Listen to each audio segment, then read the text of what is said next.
Good morning or afternoon, wherever you are, and welcome to this webinar organised by Resilience First. I'm Robert Hall, the Executive Director of Resilience First.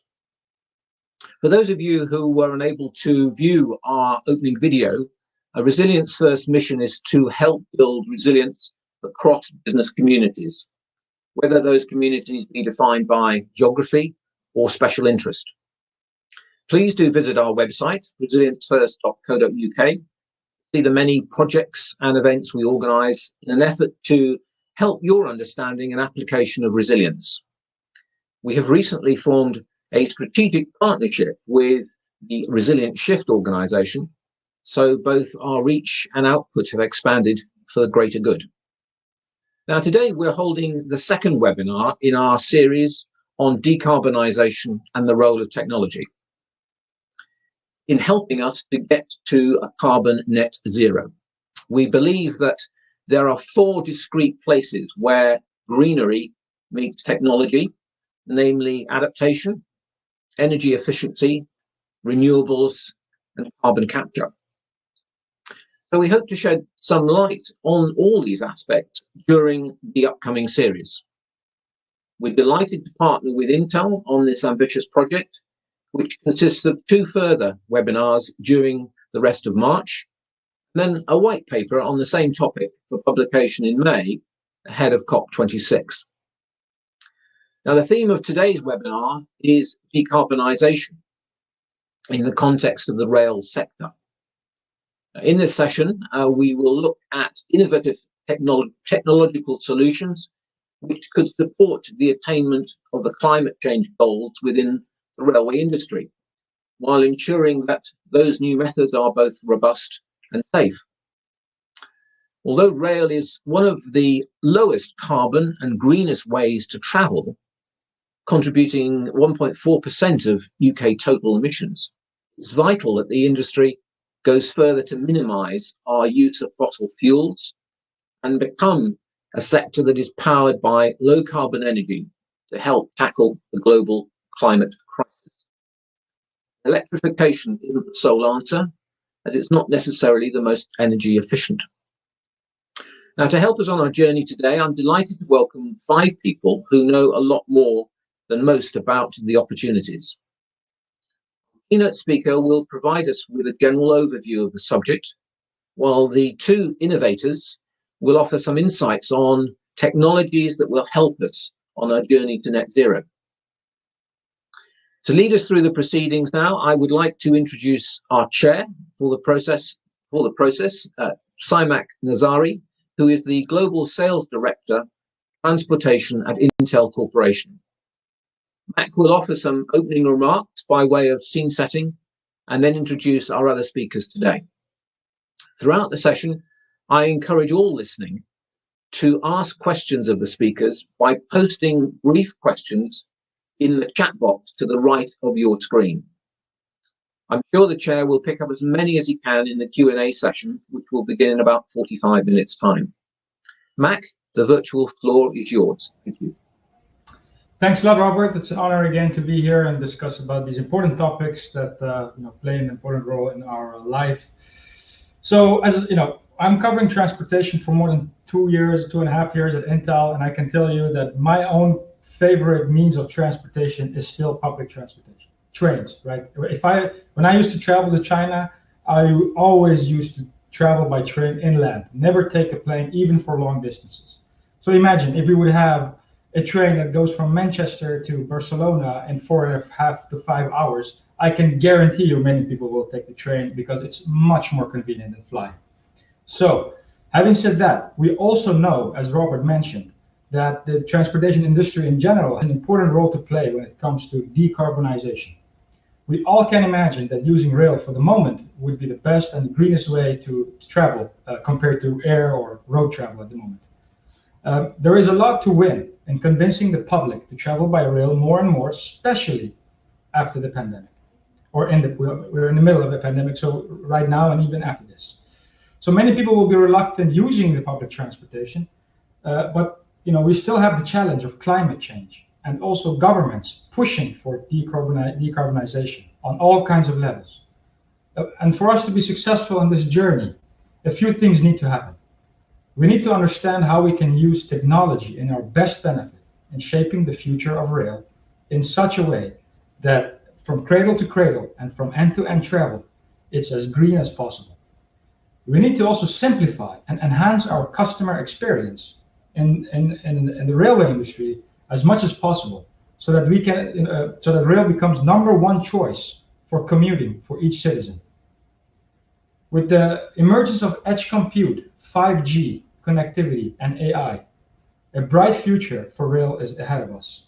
And I think we should use these technologies, whether from a passenger point of view or from an operator's point of view, to simplify the travel and also reduce the amount of carbon emissions door to door for the same traveler. So, having said that, today we have experts in the industry helping us from the railway side, also from the, let's say, overall transportation segments and IoT technology implementations. Today, I'm glad to say that we have a keynote speaker, Joe Lewington, the Chief Environment and Sustainability Officer, Network Rail, joining us in about 2-3 minutes, giving us a bit of view of how Network Rail is looking at decarbonization within the rail industry. Followed by Paul Glynn from Davra Industries. Intel has been really working with Davra closely and our partners to address multiple transportation segments like fleet management, railways, and road infrastructure. So Paul is quite well aware of how IoT technology is being utilized today in transportation and how we can improve. And then after that, we will have Brad Lee joining us from Moovit. And Moovit is a company Intel acquired a few years ago because we see that they're going to change the entire transportation experience, not only from operator point of view, but also from passenger experience point of view, giving insights on how to go from A to B in the most green and efficient way for travelers. After that, we will have a Q&A session, and then there we will have Alan Bullock, Senior Analyst, Energy and Carbon from Network Rail, joining me and supporting me in the process of the questions coming in from the audience and you guys. And then we'll have a closing remark quickly, and then a webinar closes with the support of Robert. So, having said that, there's 1 minute left for me, but I think I can much better pass that on to Joe. Joe, the floor is yours. Please take us on a journey of understanding how Network Rail is looking at this topic. Thank you, Mac. Thanks and welcome, everyone. Thank you for your time this morning. I'm Jo Lewington. I'm the Chief Environment and Sustainability Officer at Network Rail. I'm extremely proud to be leading my team on the implementation of Network Rail's environmental sustainability strategy, which will achieve net zero carbon by 2050 in England and Wales and 2045 in Scotland.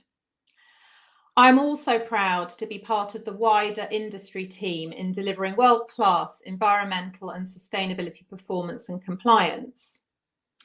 I'm delighted to be part of this important discussion today and to have the opportunity to share with you the journey that we at Network Rail are on to becoming a truly sustainable organisation. And I'm delighted as well to be joined by my colleague Alan Bullock from our Energy and Carbon team at Network Rail. So in September 2020, we launched our ambitious environmental sustainability strategy. This is our commitment to play our part in the global fight for the environment. But the clock is ticking and we have no time to waste. Our railway is on a journey to a cleaner, greener future. Although we're starting from a strong position in this race against time, we cannot be complacent, and nor can we underestimate the scale of the challenge. Rail is efficient and it's generally seen as environmentally sound by the public. Some of the busiest parts of our network have already been electrified, and rail can move millions of people quickly and cleanly over short or long distances in cities and in the countryside. Rail freight can move huge loads with a fraction of the impact of road transport, and no other form of mass transit can do this.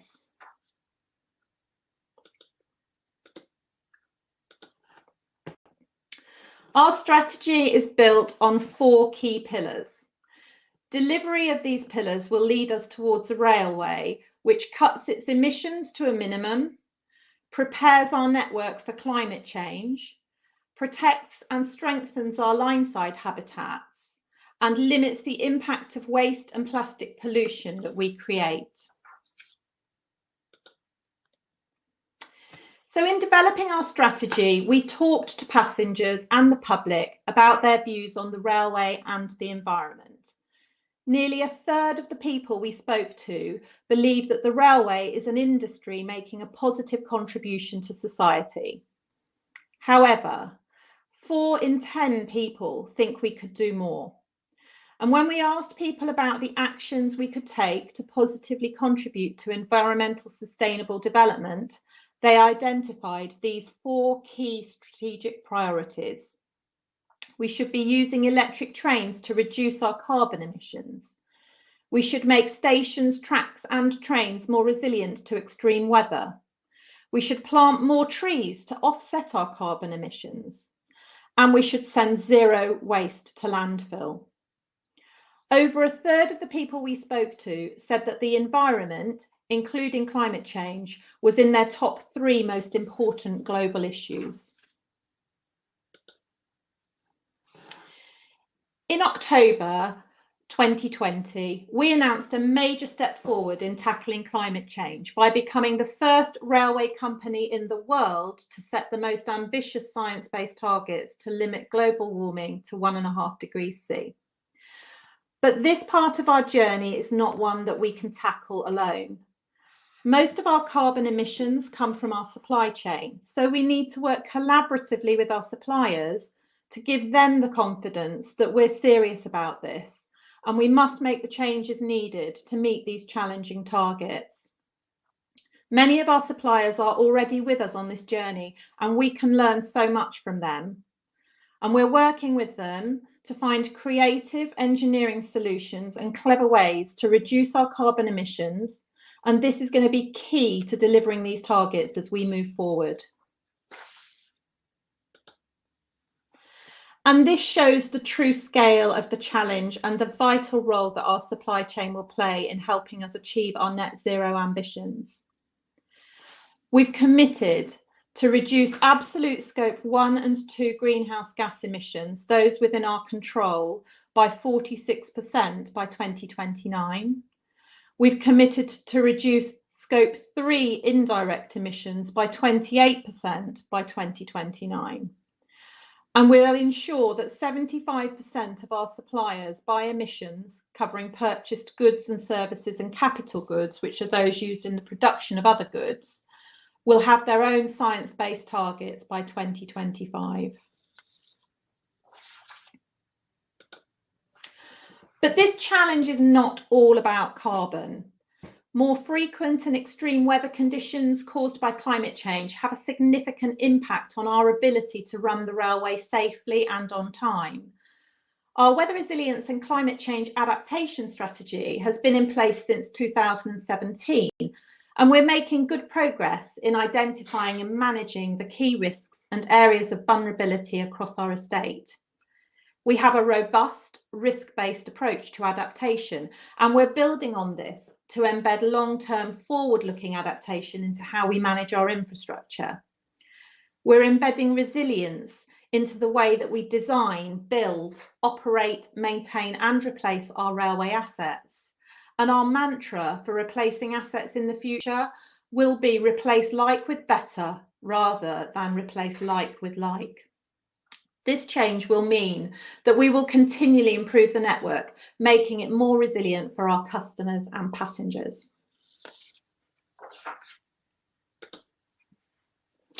And we're very fortunate to share our environment with a huge variety of plants, animals and habitats, and we must protect this biodiversity.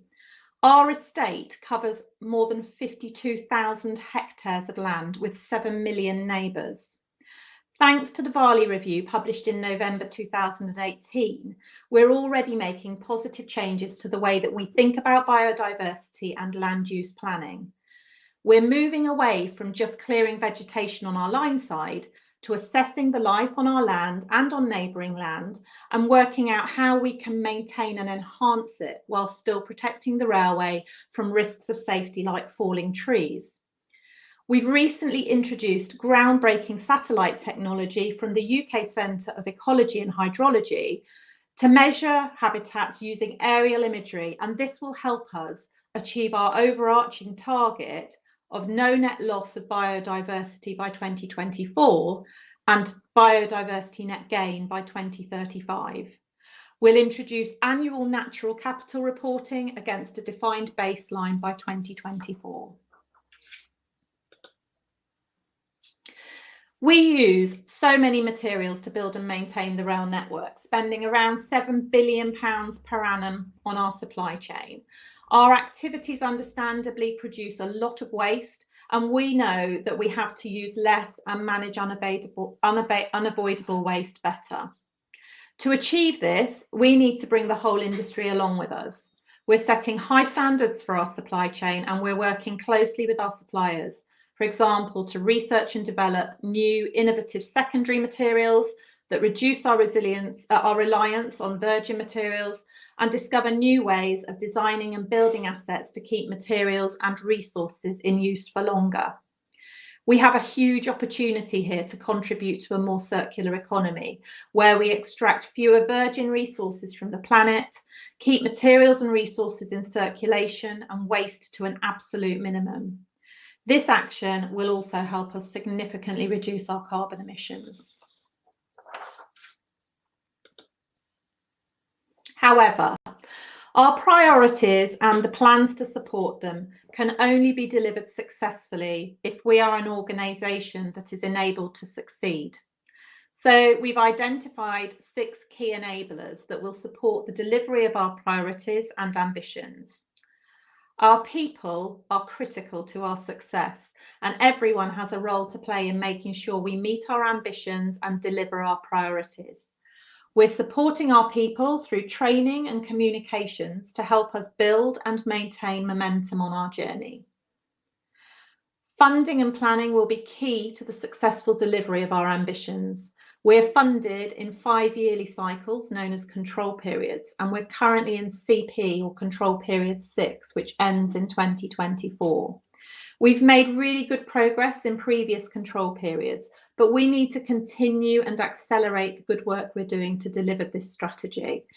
We don't underestimate the challenges that we face moving forward as we strive to deliver more for less in these challenging economic times. Having the right systems and processes in place will help us to deliver and govern our projects better.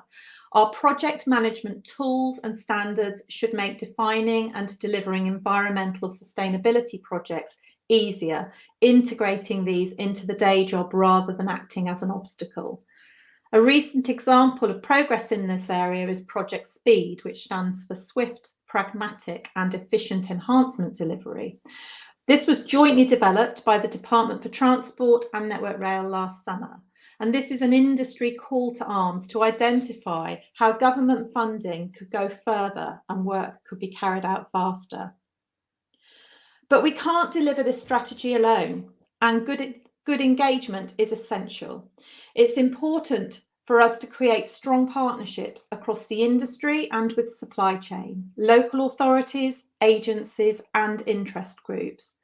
Working with others will help us innovate, create efficiencies and deliver our milestones efficiently. We want to be easy to engage with and dependable for our key stakeholders. New technology and innovation will be critical to our ability to deliver our ambitions. We can be innovative within our organisation and working with our partners across the industry. If we signal to the market that we want new solutions to our challenges, our supply chain will respond, so we can make even greener and cleaner choices. And finally, our passengers and the public want to know how we are currently affecting their environment, and we should be open and transparent about our performance. To improve our performance, we also need to know more about where we are starting from and where we want to get to. If we don't measure our performance, we cannot improve our delivery. We're therefore building a set of robust key performance indicators to set ourselves stretching and measurable targets. So in returning to our key ambitions, I'd like to highlight 3 key priorities that we're focusing on right now. The first relates to our Scope 1 emissions and focuses on our vehicle transition. Network Rail has a fleet of 9,000 vehicles, including cars, vans, 4x4s and HGVs. And we are moving all our vehicles from combustion engine to ultra-low emission vehicles by 2035. The second relates to our Scope 2 emissions and focuses on renewable energy opportunities. We're currently undertaking remote surveys of our network to identify potential locations for renewable energy opportunities. And we're moving forward with a corporate power purchase agreement, which will support additional renewable power generation off-grid, targeting 10 to 20% of our non-traction requirements, which is 45 to 90 gigawatts. This, all being well, goes to tender this month. And the third area of focus looks at infrastructure whole life cycle carbon. And as you have seen, the bulk of our carbon impact involves our supply chain. 75% of our suppliers by emission have been tasked to set their own science-based targets by 2025. We're introducing low carbon components for things like platform extensions. And we're collaborating with academia and industry partners to understand and reduce whole life cycle carbon. So we're passionate about making our railway the greenest it can be. And we've an opportunity to act now to leave a positive environmental legacy for future generations. Together, we can help passengers and freight users make green choices, support communities, and be a good neighbour, looking after our land and keeping our air clean. We're uniquely positioned to help our nations build back better and greener after the coronavirus pandemic, helping the UK to meet its ambitious net zero carbon targets and build a strong, sustainable economy. Thank you. Back to you, Mac. Thanks a lot, Joe. That was really insightful and what you guys are doing in Network Rail. Excellent. So yeah, there is now time to go to one of our first tech presentations. And we have, for this, we have invited Davra. Let me tell you about why Davra is so important for us. Many IoT projects will fail if they don't think about all of the features that you should take care of as an IoT seller or IoT company. Many people will focus on applications and what they want to deliver for the customer. But beneath that, you have a lot of things like integration engines, multi-tenancy, monitoring and logging, edge service management, edge device management, data management, etc. So I hope, Paul, you can give us a little bit of insight on how to organize all that and make sure that IoT projects and eventually moving towards a digital twin, how can we make that successful with your experience and support of your company? I hope I can too, Mac. Thanks very much. Okay, if I can just see this. Perfect. Hi, great. Thank you, Mac. So hi, everybody. As Mac said, my name is Paul Glynn. I am CEO here at Davra.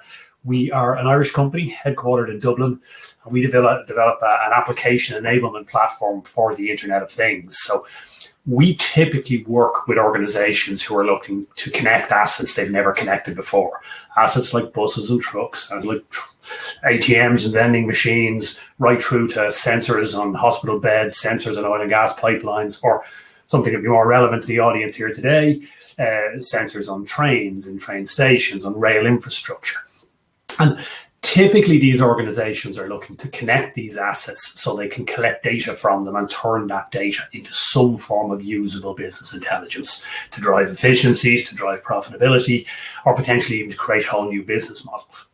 And that's where our platform effectively comes in. So what we do, and Mac has touched on this slightly, is that we allow the organization to focus on their true business case and not get caught up in the technology. Okay, so if you are a rail organization and you're looking to build an asset tracking solution for tracking your trains, for example, and you want to know exactly where trains are at any time, use data analytics to understand, well, typically on a Tuesday at this time, how long does it take them to get from that location to the next stop and the one after.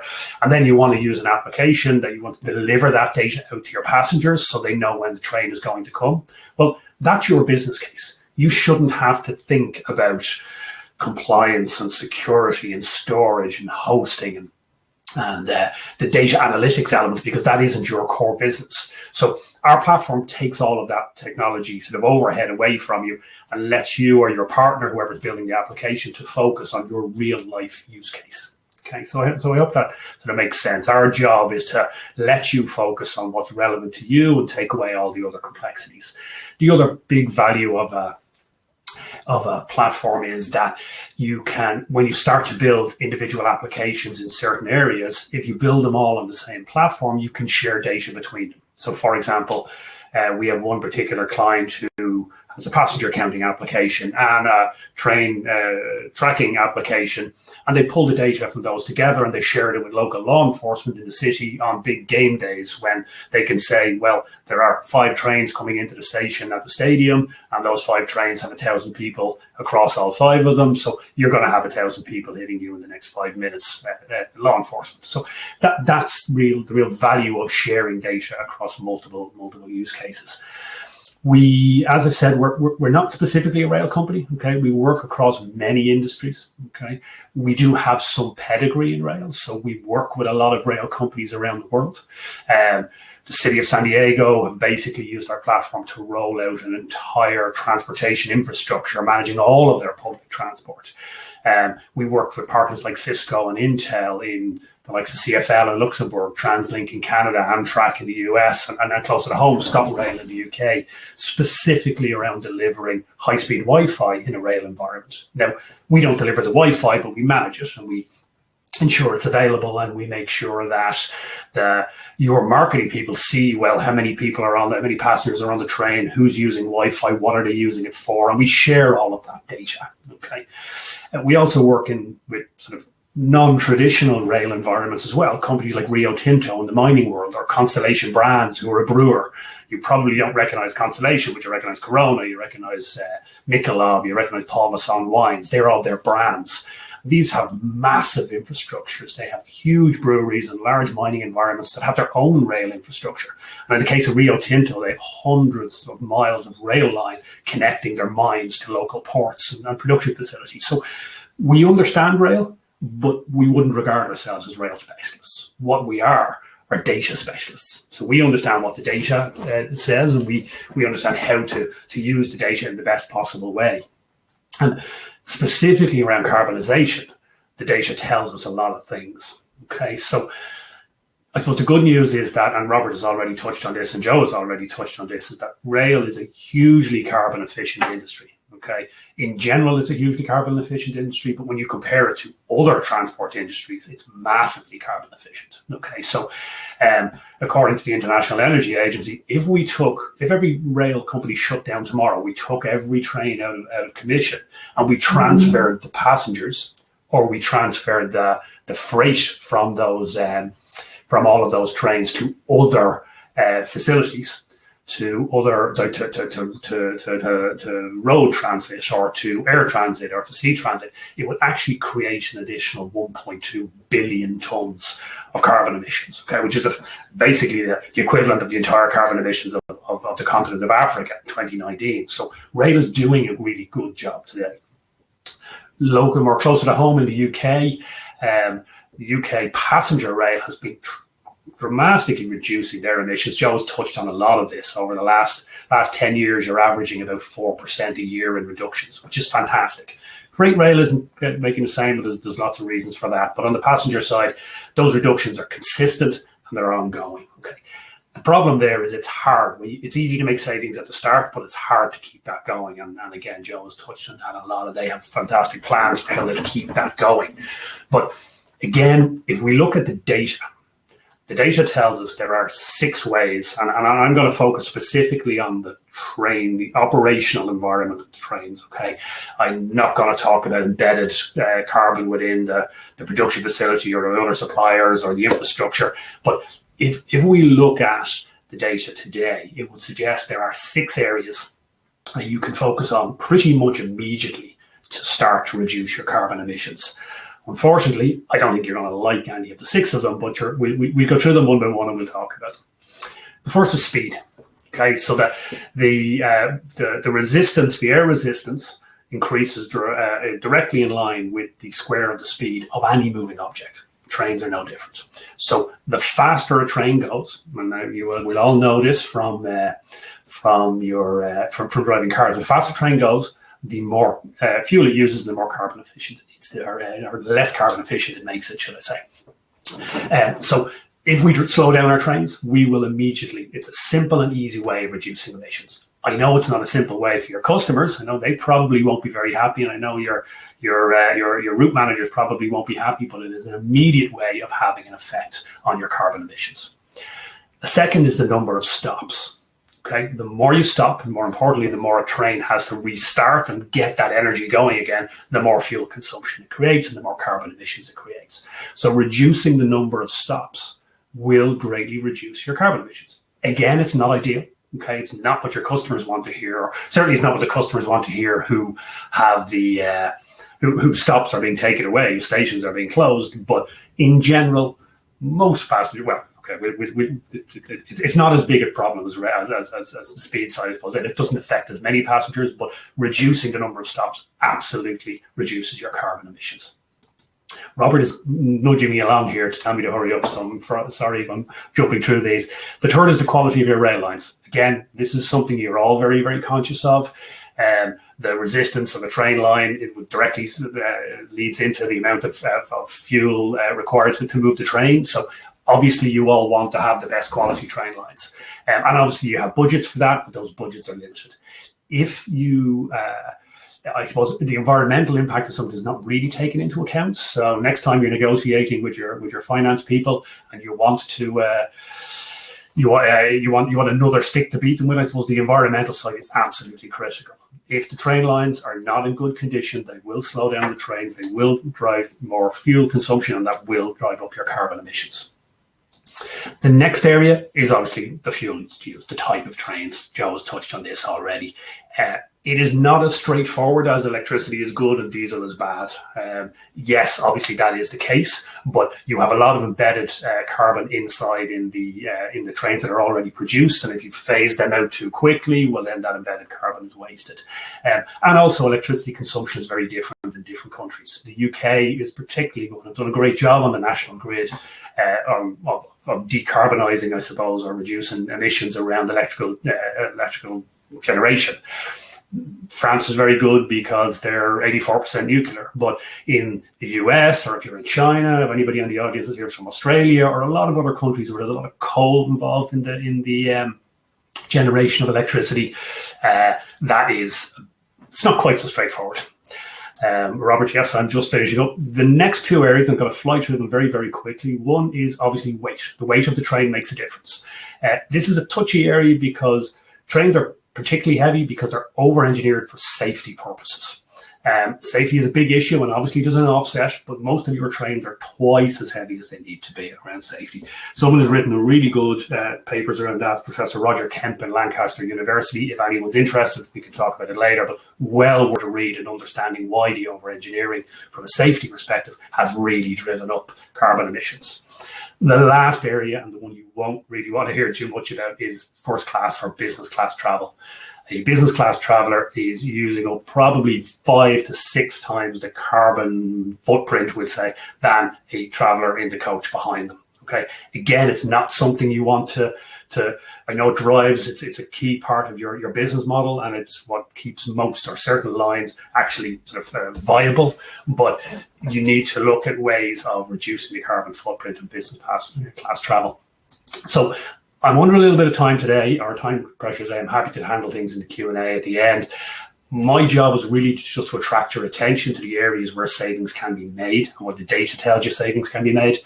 I know they're not practical from a rail perspective, but I would love you guys who have the rail brains and understand how the rail world works to look at some of those ideas and see how you can bring them into your operations. And once you brought them into your operations, how you can and share that information, share that data, let everyone else know, because that network effect of data, sharing it makes it more valuable, and in turn it makes it more useful for everyone. So yes, Robert, I apologize. I've gone way over on my time. Sorry. Yeah, so we all get excited when we talk about industry. So I'll just quickly go to Brad. Sorry, Brad, we have a little bit less time left. I will eat some of that time from the Q&A so that you have some time, to the 7 minutes you need. So Brad, please tell us, how is Move It helping the passenger and using public transportation more and simplify it for everyone? Yeah, thank you, Matt. Hi, everyone. My name is Brad, and I'm responsible for Move It in the UK. For those who aren't familiar with Move It is a leading mobility as a service company and provides the world's #1 urban mobility app, helping people navigate cities easily and conveniently by providing users with all the necessary information about transit, micromobility in both real time and with service alerts. Additionally, Move It is a strong believer in accessibility and mobility is for everyone, and we have a number of accessibility functions within all of our apps. Since inception in 2012, we've amassed over 950 million unique users, which means about an eighth of the globe choose Move It as their go-to journey planning app of choice. We are active in 112 countries and translated into 45 languages. And pre-pandemic, about 20% of Move It users were using our app to navigate cities away from their home country. We've also integrated with over 7,500 transit operators around the globe, of which 50% provide real-time information and service or disruption alerts, which are fed through to our users. In certain metros, we're now also providing information to users about the crowdedness of public transport, both bus and train, to help users feel safe when they travel. Move It derives over 6 billion data points a day based on our users' usage. This data is collected anonymously and added to our data repository that represents the largest and most accurate people movement data set in the world. I want to emphasize, though, that our data we collect is aggregated and anonymous. We do not collect any personal data from our users, and Move It is fully GDPR compliant. At Move It, our definition of mobility as a service is search, book, pay and ride. And there are many elements to our mass platform that help us deliver this, as can be seen from the slide. We understand that each customer, whether a city, an operator, or an employer, has different needs and can be at different stages of its mass adoption. And we build a very modular and configurable platform. Our customers can choose which of the components to use, which are listed at the top of the infographic. Starting with our white label or branded apps, which come with all the features and benefits of our native Move It app. Mobile ticketing and payment can also be integrated into the platform via wallets. We provide a full demand responsive solution, which can be delivered via a native app, a white label app, or via an API into an existing customer application. Our urban mobility data reports are key to understanding and analysing the movement of people in a particular area, which I'll speak more about in a minute. And finally, we offer API integrations into our customers' existing applications. Combining all of the above with all modes of transport in our control centre allows us to deliver a best-in-class mass platform. The cornerstone of our mass solutions is our rich data sets. Taking those 6 billion GDPR-compliant data points a day, we can build a very detailed and accurate picture of the movement of people in a particular area. And this can be done on a very micro level. For example, a particular zone, a transit line, a train station, a shopping centre, or other mobility hubs, and we can provide both current and historical data of the movement of people and the trends of that particular area. The reports we provide can be tailored to any particular need, and some of these are listed on this slide. For example, gap analysis can identify where the gaps are in an existing public transport network, i.e. we can identify first and last mile issues or areas which are underserved by existing transportation. Over the last year, we've provided reports to governments all over the world regarding the movement of people and the impact on transport as a result of the COVID pandemic. There are many other applications for our data reports, from analysing potential demand responsive service areas as part of future infrastructure planning, and even help to understand where best to locate bike and scooter docks for the micromobility suppliers. We can also deliver many of our solutions by way of API integration. I'm speaking to a lot of the rail companies in the UK at the moment about improving the customer experience by providing an API into their existing application to give those customers a full end-to-end journey planning experience, i.e. bookending their core services. So providing them with a public transport which helps them get to, say, for example, London Euston, whether that be bus, train, scooter or bike. In fact, our biggest API customer is actually Uber. And when you put in a journey plan into Uber in some cities, you'll see that Uber will offer public transport as an option. And the reason they do this is they don't want to compete with long journeys, but rather be the first and last mile provider. And where they get this public transit feed is from us, which again is a testament to the quality and the accuracy of our data, especially seeing as one of the largest investors in Uber is Google, yet they choose to take this data from us. That's all from me. Hopefully I've been on time. If you've got any questions, my contact details are on the first slide. Please feel free to reach out. Thank you for your time. Thanks a lot, Brad. That was exactly great in time. Okay, perfect. So we have now time for the Q&A, and I will actually go and look up some of these up. And I think, depending on the question, I'll reach out to some of you to see who can help answer the question. Let me start with quite a general one, right? Maybe for Network Rail. What is the greatest challenge to achieving your zero carbon target at the moment? Shall I start, Alan? I think, in short, for me, there are a couple of things. Supply chain is the biggest, I think, given the amount of suppliers that we rely on to deliver what we do. The other thing, has to be about how we get trains around the network. So electrification and the different options for alternative modes. Alan, I don't know if you want to come in on and expand on that.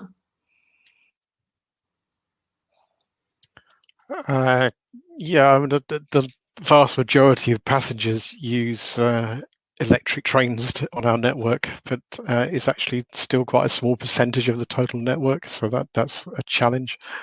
I think there's another question coming out later about funding, and I think that could be a challenge going forward as well. Yeah, that's excellent. Thank you. So let me go to the next question. Would love to hear a few examples of how Network Rail proposes to replace like with better. I don't understand. Could you explain, please? So I think can you give some examples on the proposals you have to replace? Yeah. So. Yeah, I think there's a great example at the moment that we're working on through our buildings and architecture team, which is around footbridges. So there's so much that we can do now building back. Where we're building new things on our infrastructure, the opportunities for design and designing out that carbon and making all of our assets as resilient and low carbon as possible is most definitely there. That's just one example. The other thing I think when we talk about building back better is around resilience. So, our infrastructure is Victorian. It was not designed necessarily to withstand the type of extreme weather that is being thrown at it. So building back better to make our network more resilient is absolutely key going forward.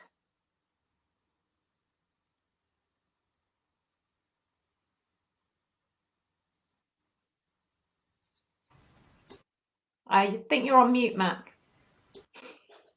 Sorry, guys. Yeah, I'm following on that because Ellen got a great point about the following question of funding, which is will the impact on funding from the pandemic stall all the sustainability plans? Like we look at so many industries already being spending money on other things. Will that stall everything? So this is challenging. I don't think anybody thinks it's pretending otherwise, but actually there's a lot of what we do within Network Rail that is already taking us on this journey. So our challenge is to be more creative, to be smarter as to how we deliver this. Some of what we already deliver is just business as usual activity. So things like our biodiversity planning and circular economy, how we manage our waste. Other stuff is a little bit more difficult. And who knows? Unfortunately we don't have that magic crystal ball. We know that it will be challenging, and we know that we have to think creatively and be smarter at how we deliver. I also think, Mac, just from Joe's perspective, like one of the things is getting passengers back on the trains. And I think the environmental message is a big part of that, that trains are a better way to travel, because people will naturally think, oh, post-COVID, I want to sit in my car on my own and I don't want to get on a train. But I think there's a strong message coming out from Network Rail around that, around why rail is still the better way to travel. I think the environmental story is a good way to fight back against the concerns people may have, I think. Yeah, absolutely. And, you know, the trains throughout this pandemic have been operating. We've been carrying key workers and those that need to use the transport network around safely. You know, that is our challenge, to make it attractive and safe for people to come back onto when when we're over this, when restrictions are lifted. And who knows, you know, we're going to be in a very different world. There are opportunities for leisure. You know, I think there are opportunities for freight coming out of this. I think we need to think creatively about how we deliver for the UK here. Absolutely. And, you know, that's a good point on getting people back on the train. So, Brad, I guess you guys, I've seen a report a few months back. I guess you guys have seen a huge drop in public transportation usage in 2020. And how do you see that? How do you see this coming back and you know, maybe going to pre-pandemic levels eventually as an app provider and being so in the community? Yeah, no, obviously we've seen a huge drop over the last 12 months, and you know, I'm very close to a lot of the operators, both in rail and bus, and what I'm hearing from the operators, there's a feeling that, you know, now we're all working from home and they aren't travelling, and that life may change going forward, and not everyone will go back into an office environment. So the overriding message I'm getting from operators is that they need to improve the customer experience and provide them with as much information as possible about that journey, about the crowdedness. You know, we're working on taking accessibility fees from major train stations for people who require lift or escalators. It's about improving that overall customer experience and also woo those passengers back to the train and the bus network. Yeah, definitely makes sense. So I have another question about technology. I think you know, this will be something for Paul and perhaps also for Joe. So how new technology and edge computing, IoT, as we discussed earlier in the webinar, would help to reduce the carbon footprint. So how do you see that how we could use all the emerging technologies to make sure that we have a better carbon footprint in rail?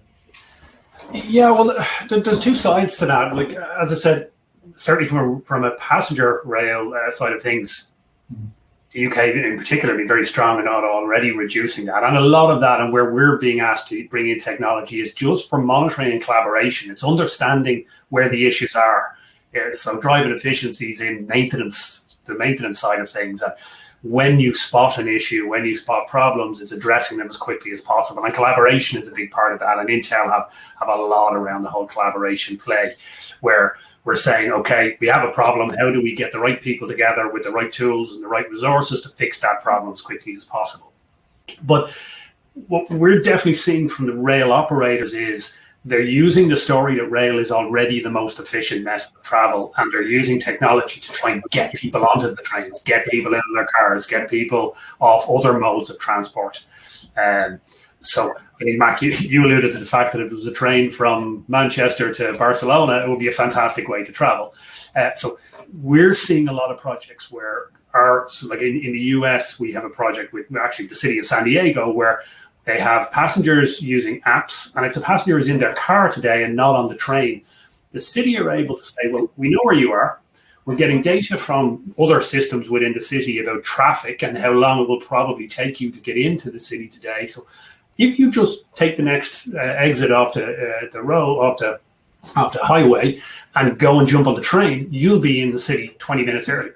So here's the facility for you to book a parking space, book a ticket, get out of your car, walk straight onto the train because it's going to be arriving in 5 minutes, and you'll be in your at your desk 10 minutes, 20 minutes, 50 minutes earlier.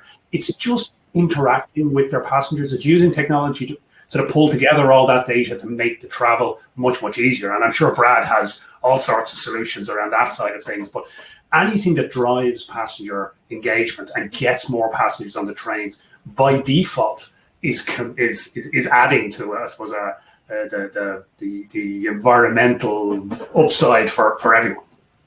And that's a good point you're making. So, Brad, do you agree that technology implementation and real-time information using edge technologies would help in informing the passengers using, for example, Mobilit's platforms and the passenger information systems, the ticketing, and all that?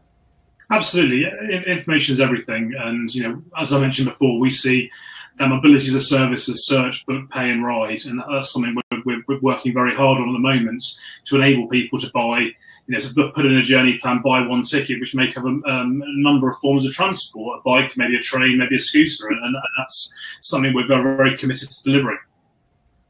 Excellent. And I think finally, Joe, or Alan, how is Network Rail making use of these technologies to reduce carbon footprint, eventually using that information? Well, we've got some really exciting developments in our use of technology to support us in looking at air quality in and around our stations across the network.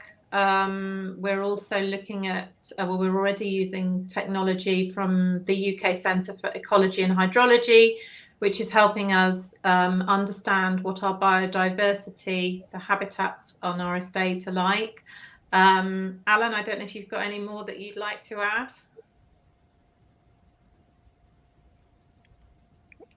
I was going to say we'll improve signalling systems so that we don't get the trains to stop at red lights, and that's a classic one that Paul mentioned as well. That the less you stop, the better. So that's something that's coming slowly, I think. And one final thing, Mac, and again, Joe has touched on this, but that environmental monitoring is pretty critical in relation to significant environmental issues. So we are working with a number of clients in both the rail and the non-rail industry where you're constantly using edge technology, you're using remote technology to constantly monitor reservoirs and dams and sidings along the rail tracks, and that's where you're monitoring for land slippage, you're monitoring for flooding, you're monitoring for other type of rock slides, that type of thing that cause significant environmental damage. So that is something that is very, very simple to do with the type of technologies that are in place now, be that low power WAN, be that satellite monitoring very remote locations where you don't want to be sending people in vans on a weekly basis to check readings from sensors. So that sort of environmental disaster side isn't something that's talked about as much, but there are a lot of areas where Network Rail are working very hard to sort of keep down those risks. Yeah, definitely. Makes sense. I have another interesting question here. It's about the, I think, Network Rail again, on the high cost of building new railways and timetabling challenges of introducing new freight paths on the railway. What are Network Rail doing to encourage companies like Amazon? So yeah, we're not talking only about passengers here, but also the cargo business eventually, to appear the slowly road-based distributor, and then instead of that, really using rail.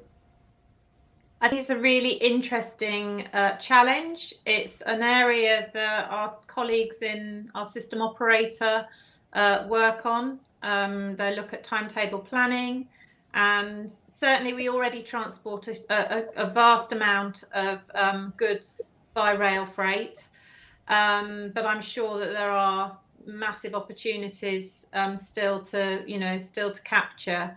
And as I said earlier, who knows what the future, as we come out of the pandemic and the modal shift opportunity that presents itself for the rail industry. So I can't go into any more detail than that, but I'd be more than happy to put that person in contact with our capacity planning and system operator colleagues. Sure. Thanks for the answer. So I have a follow-up question on the tech question we just had. So the current tech solutions and algorithms, are they energy efficient enough? Right? Are we looking at building technologies at the moment that are energy efficient by design? Yeah, that is an interesting one. I see the comment from Pradeep. I was just about to respond to that privately. Yeah, obviously, data centers and the back end of the technology have a big role to play in relation to being more and more carbon efficient. we have a strong partnership with AWS. They're building a significant data center here in Ireland at the moment, and it's supposed to be carbon neutral out of the blocks. And they're doing really smart things with solar energy, which is not something we do very well in Ireland, and wind energy, which is something we do a lot better in Ireland. So I think a lot of the big data center companies and the hosting companies are working very, very hard to reduce their carbon footprint, but they're not there yet. It's a very, very valid point. But I think in general, most technology is more, in the world that we're in, where you're remotely monitoring assets, using technology to remotely monitor is significantly more carbon efficient than sending people out in vans, or than waiting until there's a problem and then completely fixing, like overhauling a whole area of infrastructure because it's been let degrade over years. So there is the back end data center story versus the front end. So they're just real life use cases. And I think the data center people are doing a lot more than they have been in the past. I think they have big targets. But yeah, the pressure is definitely on them to look at their carbon usage. Excellent, thanks. I think we have one more. We have time for one more question here. So let me choose this one. So this is quite interesting. So network growth cuts down more trees and remove more vegetation than any other concern in the UK. Rightly so, for the safety and performance of the operational railway. Should network rail replace line side and contribute elsewhere? It seems counterproductive, according to the person asking the question, and replanting line side. What is your view on that? So, planting trees because you're removing in some areas just for safety and obviously for operations. It's a really good challenge, and it is something that we are actively tackling. So we have to really carefully manage the line side to make sure that the infrastructure is safe to operate.